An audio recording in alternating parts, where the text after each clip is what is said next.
Shot. Create a fun DIY project this summer and make your own wickets out of Holman PVC.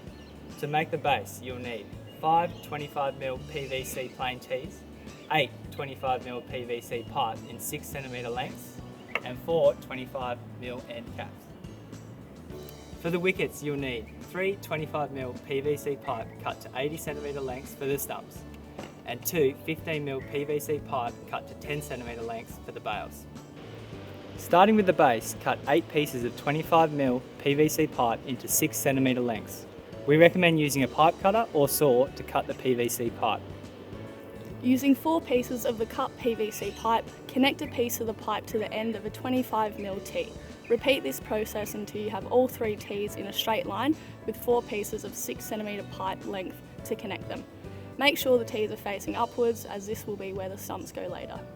On the end of the length, place another tee at each end. It should end up looking like this. On the end of those tees, insert the remaining 4 6cm pipe into the tees. This will help secure the stumps when they're standing up.